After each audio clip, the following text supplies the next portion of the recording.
Assalamualaikum warahmatullahi wabarakatuh. Perkenalkan, nama saya Dina Yulia Putri, NIM 1914080015. Dalam video kali ini, saya akan mereview materi metodologi penelitian tentang laporan. Komponen laporan penelitian eksperimen. Pertama, kata pengantar, yaitu uraian yang mengantar para pembaca laporan penelitian kepada permasalahan yang diteliti. Kedua, abstrak, yaitu uraian singkat tetapi lengkap tentang judul permasalahan, pendekatan terhadap masalah, landasan teoretik yang digunakan, hasil temuan penelitian, dan rekomendasi. Daftar isi, yaitu penyajian sistematika isi laporan penelitian secara rinci. Selanjutnya, bab 2 atau telaah kepustakaan. Bab 2 yaitu tentang telaah kepustakaan yang berisi uraian hasil telaah terhadap teori dan hasil penelitian terdahulu yang terkait. Telaahan ini bisa dalam arti membandingkan. Selanjutnya, bab 3 atau metode penelitian. Pada bab 3, metode penelitian merupakan penjabaran lebih rinci tentang metode penelitian yang secara garis besar telah disinggung pada bab 1. Selanjutnya, bab 4 atau pembahasan hasil penelitian. Bab 4 berisi sorotan objektif penelitian terhadap hasil-hasil penelitian. Kemudian bab 5, kesimpulan dan rekomendasi. Dalam bab ini disajikan pemaknaan peneliti secara terpadu terhadap semua hasil penelitian yang telah diperoleh. Selanjutnya, daftar pustaka. Populasi dan sampel. Dalam menentukan sumber data yang meliputi populasi dan sampel, populasi merupakan keseluruhan unit yang menjadi objek penelitian. Teknik penelitian. Teknik penelitian ini dibagi menjadi dua bagian, yaitu teknik pengumpulan data dan teknik pengolahan data. Selanjutnya, metode penelitian. Memilih dan menentukan metode penelitian yang digunakan dapat dipilih sesuai dengan masalah dan tujuan penelitian. Selanjutnya, hipotesis penelitian. Hipotesis merupakan kesimpulan sementara yang perlu diuji tingkat kebenarannya. Selanjutnya, asumsi dan anggaran dasar. Merumuskan asumsi atau anggaran dasar. Fungsi dari asumsi atau anggaran dasar dalam sebuah penelitian merupakan titik pangkal penelitian. Asumsi dapat berupa teori, evidensi, dan dapat pula pemikiran peneliti itu sendiri. Selanjutnya, tujuan penelitian. Tujuan penelitian ini terdiri atas tujuan umum dan tujuan khusus, yang mana tujuan umum menggambarkan secara singkat dan satu kalimat, sementara tujuan khusus dirumuskan dalam bentuk butir-butir. Selanjutnya, masalah dan rumusan masalah. Masalah atau permasalahan penelitian adalah suatu pertanyaan yang ditarik dari adanya terjadi kesenjangan antara ide dan kenyataan, antara konsep lama dan konsep baru, dan sebagainya. Selanjutnya, bab 1 atau pendahuluan, yaitu bagian awal dari laporan hasil penelitian yang berisi latar belakang penelitian dan analisis, masalah, rumusan masalah, tujuan penelitian, kegunaan penelitian, asumsi, hipotesis, metode penelitian secara garis besar, serta teknik pengumpulan data dan pendekatannya, lokasi dan sampel penelitian. Nah, itulah beberapa komponen laporan penelitian eksperimen. Komponen laporan penelitian R&D. Bab 1 atau pendahuluan, yaitu berisi tentang latar belakang masalah, rumusan masalah, tujuan pengembangan, spesifikasi produk yang diharapkan, pentingnya pengembangan, asumsi dan keterbatasan, definisi istilah, serta sistematika penulisan. Kemudian, bab 2 atau kajian teori, yaitu berisikan tentang kajian teori, penelitian yang relevan, kerangka berpikir, serta rancangan model. Bab 3 atau metode penelitian, yang berisi tentang jenis penelitian serta prosedur penelitian atau pengembangan. Pada jenis penelitian, yaitu berisikan tentang penjelasan jenis penelitian apa yang digunakan dalam penelitian tersebut. Sementara pada prosedur penelitian atau pengembangan, yaitu pada bagian ini membuat tahapan prosedur pengembangan yang akan digunakan, tahapan-tahapan yang akan digunakan dalam melakukan pengembangan tergantung pada referensi yang digunakan. Namun, secara garis besar ini pada tahapan dibagi menjadi 3 tahapan. Yang pertama, tahap 1, studi pendahuluan, tahap 2, tahap pengembangan model, dan yang tahap ketiga, tahap evaluasi atau pengujian model. Komponen laporan penelitian deskriptif. Pertama, bagian awal.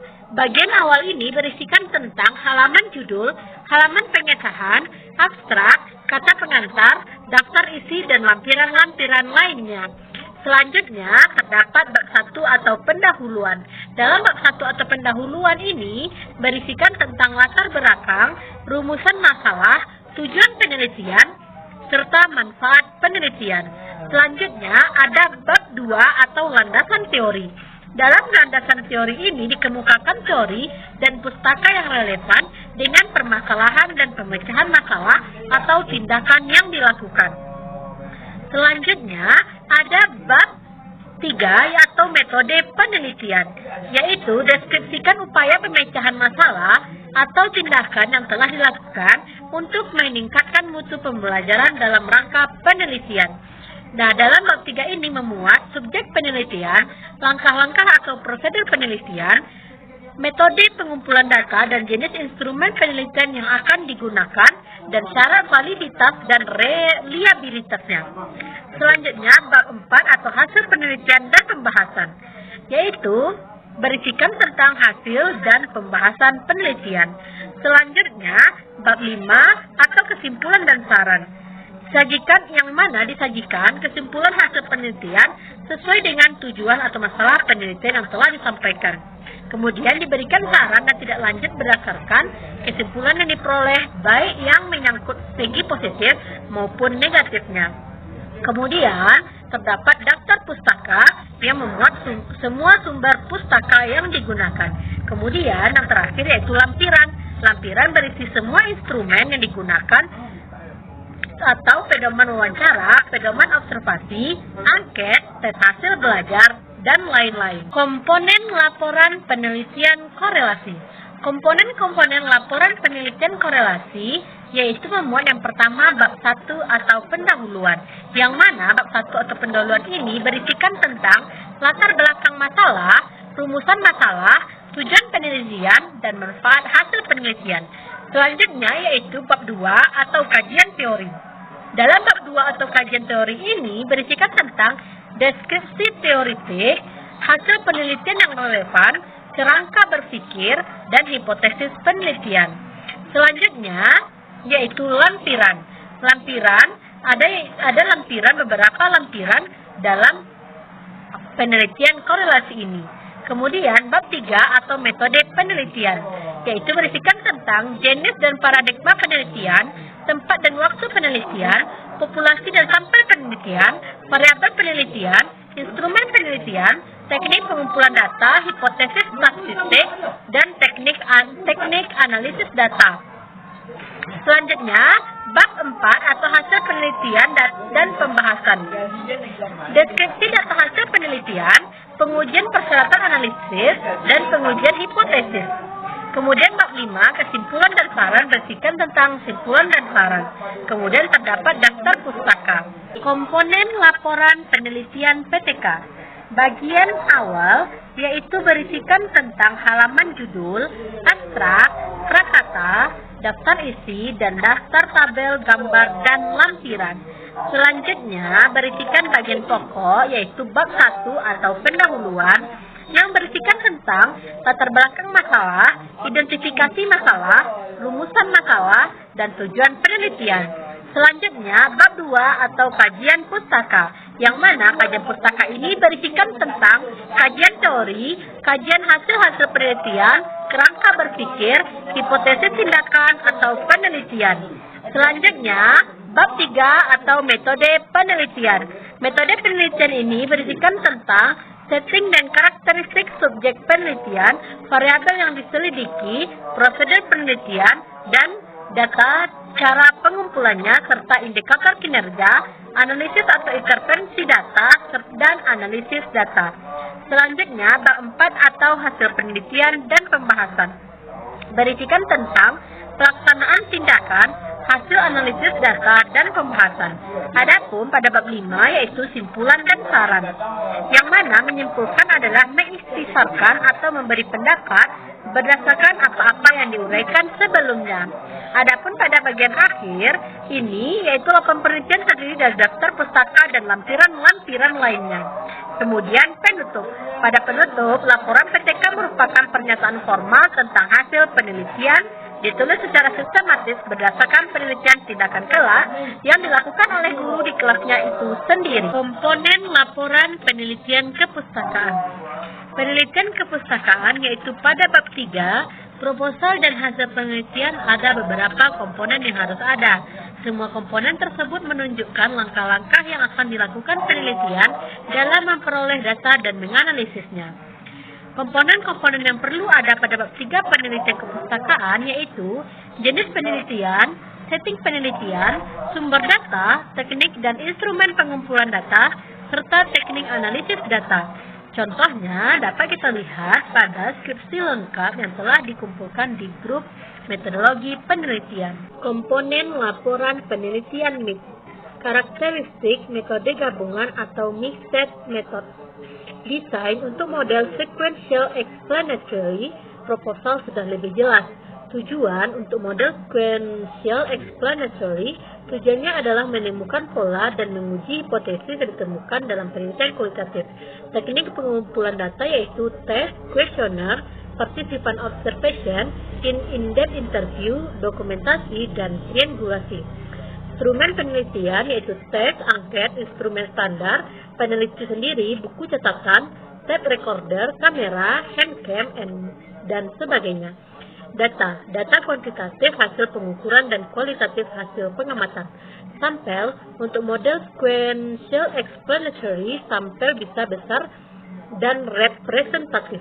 Analisis data kuantitatif dan kualitatif.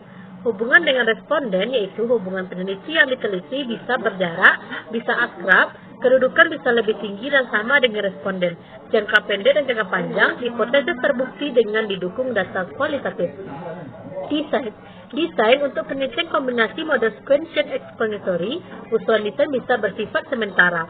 Desain atau rancangan penelitian adalah suatu rencana yang dirancang sebagai pedoman dalam melaksanakan penelitian sesuai dengan pola pikir yang digunakan. Macam desain. Desain ini dibedakan menjadi desain yang rinci dan lengkap, dan ada desain yang bersifat longgar yang memberi peluang untuk diubah.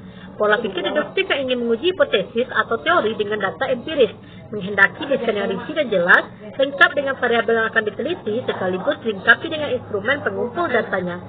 Desain itu harus disusun secara pasti sebelum data dikumpulkan. Sekali desain digunakan, maka tidak boleh mengubahnya dalam bentuk apapun. Cara melakukan cek plagiasi pada karya tulis ilmiah. Faktor penyebab terjadinya plagiarisme yang pertama, kurangnya pengetahuan tentang aturan penulisan. Sanksi belum ditegakkan secara tegas, tidak percaya diri, rasa malas, dan penyalahgunaan teknologi. Langkah-langkah menghindari plagiarisme, yaitu kedepankan originalitas, fokus pada pencatatan Anda, kenali topik, sebutkan kutipan dan daftar pustaka, menyampaikan pesan dengan bahasa sendiri, dan gunakan aplikasi cek plagiarisme. Pengertian, plagiarisme adalah suatu kegiatan penjiblakan atau pengambilan karangan pendapat dan sebagainya dari orang lain dan menjadikannya seolah karangan dan pendapat sendiri. Selanjutnya, ruang lingkup plagiarisme, yaitu mengutip kata-kata atau kalimat orang lain tanpa menggunakan tanda kutip dan tanpa menyebutkan identitas sumbernya, menggunakan gagasan, pandangan, atau teori orang lain, menggunakan fakta milik orang lain, mengakui tulisan orang lain, melakukan parafrasi atau mengubah kalimat orang lain ke dalam susunan kalimat sendiri, menyerahkan suatu karya ilmiah yang dihasilkan atau telah dipublikasikan oleh pihak seolah-olah sebagai karya sendiri. Aplikasi-aplikasi yang dapat digunakan dalam cek plagiarisme yaitu smartsetools.com, plagiarismedetector.net, copyscape.com, duplichecker.com, copykit.com, dan sebagainya. Tipe-tipe plagiarisme yaitu plagiarisme kata atau word for word plagiarisme, plagiarisme sumber, plagiat ide atau plagiarisme of ideas. Cara mencek plagiarisme yaitu berikut cara menggunakannya, yaitu dengan menggunakan website Smartsetools. Lalu pilih bagian plagiarisme checker. Nanti akan muncul halaman untuk mengecek tingkat plagiarisme. Copy dan paste karya tulis ke dalam kotak cek yang sudah disediakan. Setelah itu klik cek plagiarisme. Nanti akan muncullah indikator warna berapa persen tingkat plagiatnya. Parafrase untuk menghindari plagiasi pada karya tulis ilmiah.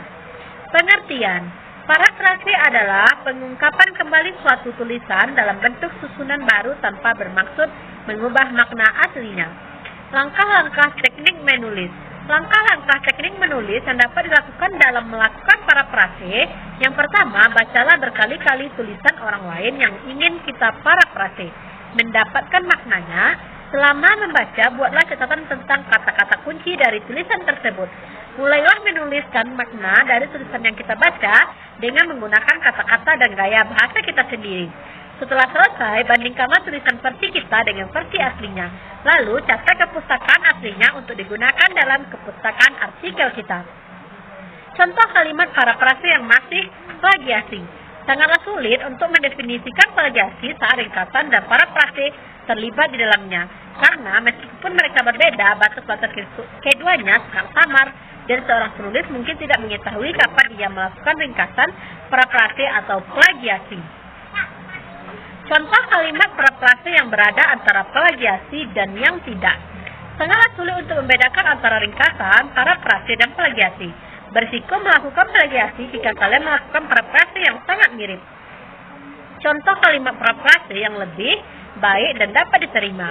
Menurut Burt, Holmes, dan Williams, penulis terkadang melakukan plagiasi tanpa mereka sadari karena mereka mengira melakukan ringkasan saat mereka melakukan parafrase yang terlalu mirip dengan naskah asli. Adapun teknik menulis parafrase. Yang pertama, teknik menulis parafrase adalah mengungkapkan ide atau gagasan orang lain dengan menggunakan kata-kata sendiri, tanpa merubah maksud atau makna dengan tetap menyebutkan sumbernya. Untuk melakukan parafrase terhadap satu kalimat dari penulis asli merupakan keterampilan teknik yang sering dipraktekkan. Ada 6 cara atau teknik sekaligus diterapkan dalam membuat parafrase. Pertama, menggunakan kata sinonim pada semua kata yang tidak umum digunakan dalam karangan asli. Kedua, mengubah struktur kalimat. Ketiga, mengubah tekanan kalimat dari aktif menjadi pasif.